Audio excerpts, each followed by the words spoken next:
Turbo Granny, the story of the Rocco Highway. I still remember that night vividly, even to this day, the cold perfume that lingers in the air every time I pass through the old tunnel in the Rocco Mountains brings back all the details. My full name is T. I'm a night shift driver for a small logistics company in Kobe. Our route always cuts through the outskirts of the city, passing through a winding section of road leading to the old tunnel, a tunnel that people say was the site of a fatal accident years ago. All the old drivers in our office had stories about that haunted area, but I always dismissed them as mere gossip. Until that night. We finished unloading at 2 in the morning. The road was empty. The city lights in the distance were whispers, only my headlights broke the darkness. I usually drove at a decent speed when entering that long tunnel, not to show off, but because the operating hours were tight. That night, I pressed the accelerator until the speedometer read 100 km per hour just as the tunnel entrance approached. In the first few seconds, all I saw was a concrete wall refracting the light. I glanced at the rearview mirror. What I saw made my heart skip a beat. Someone, or something, was running alongside my car, just outside the left window, under the tunnel lights. In the mirror, he was short, hunched, and wearing Geta sandals, Japanese wooden sandals, that made a strange thump with each step. His hair looked matted white. He was running, fast. Faster than a normal human could, at least faster than I had missed. At first, I thought it was a prankster. Maybe a night runner or a madman who had decided to run on the side of the road. But his movements weren't like normal running. His body was leaning forward almost like a windswept mane, his hands dangling at his sides, his head slightly turned toward me, as if enjoying the horror he was causing. And the strangest thing, he wasn't touched by the wind I'd generated. His hair didn't flutter. His thin clothes didn't bounce. He was running steadily, like a figure glued to the road surface. I slammed on the brakes. The car shuddered. My heart felt like it was squeezing in my throat. In the rearview mirror, in a narrow reflection, the figure passed behind me and quickened its pace. In a matter of seconds, it overtook my car, outside the window, and then disappeared into the darkness of the tunnel as if swallowed. There was no broken glass, no splashing dust, no sound of breathing, except for the faint sound of Geta, traffic jams, fading away. I stopped at the edge, turned on my hazard lights, and looked out. There was no one there. Only the concrete floor, damp with the smell of cold asphalt. At the edge of the tunnel, there were small marks, Geta footprints, too thin, repeating lines, like the imprints left by wooden sandals. The footprints continued into the darkness of the tunnel, then disappeared. In our office, after I told the story, several people nodded, unconvinced. "That's Turbo Baba," said Mr. Sugawara, a senior driver with graying hair. "Never look at him, and if possible, don't chase him. Always go home slowly there." He patted my shoulder as if offering humane advice. The following nights I tried to dismiss the experience as imaginary, fatigue, the effect of the lights.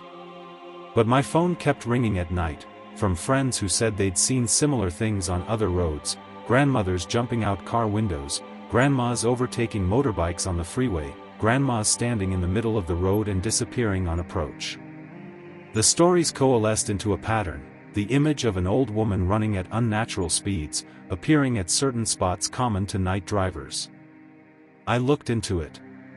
Online forums, Reddit posts, Japanese urban legend blogs, discussions about haunted places, formed a map. They called her Turbo Granny, Turbo Baba, or... There were many versions. One said she appeared in the Rocco Tunnel, another mentioned a highway on the outskirts of Osaka, still others described her chasing a car until it crashed through a garage door, then disappeared. Some joked, "She's chasing us because we missed our cake Riziki." Some add absurd, dirty details, a kind of dark humor, but the basic pattern remains: the grandmother runs fast, appears on the road, scares motorists. I don't believe in the supernatural. I believe in data, CCTV footage, police reports, interviewable witnesses. So I started looking for concrete evidence.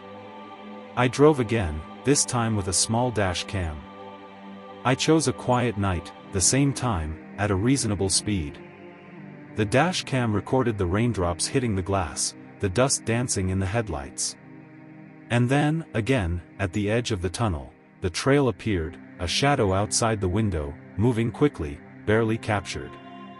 In the video, when I rewound it slowly, there was something, a short silhouette passing outside, a constant rhythmic beat, and a sound that sounded like a soft, tap, tap, tap, a sound that didn't match my speed.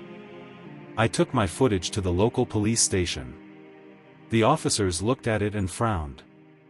They said the video wasn't clear enough to be used as criminal evidence. The police receive more reports of mischievous pedestrians and reckless motorcycles in the fast lane than supernatural entities. But they also warned, a number of accidents on that road occur because drivers are startled by unexpected apparitions, leading the legend to real tragedies. There's a darker story on the forum, a victim's story.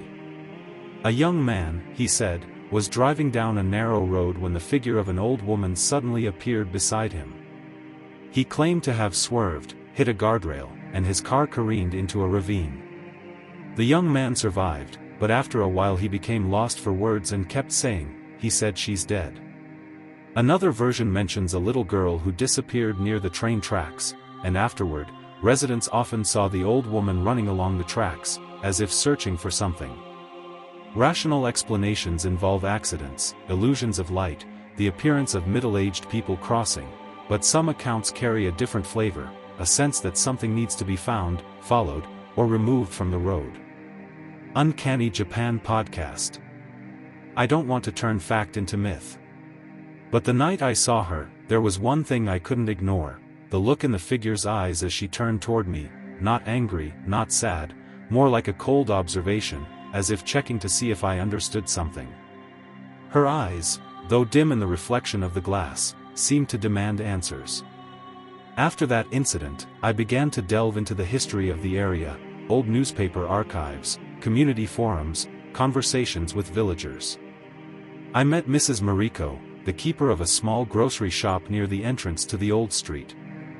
His hair was thin, but his eyes were sharp. "There used to be a lot of accidents there," he said. "Cars fall off corners, drivers crash into barriers, sometimes the people who die are old ladies who are crossing. But there are also those who say, for a long time, the road was a place where he liked to go around. The old people said, 'Don't disturb the graves there, don't uncover the covered ground. As fate would have it, he will meet us on the road.'" Grave? At the edge of the ravine we found a small area that had once been a village, wooden houses, padlocked doors, and an old cemetery almost swallowed by the bushes. In the yard, there was a small, weathered monument with writing that was difficult to read, the name of a woman, her birth year far behind ours. Local residents say the names on the monument are not unique, there used to be families living there, then one by one they disappeared or moved after freak accidents on the road.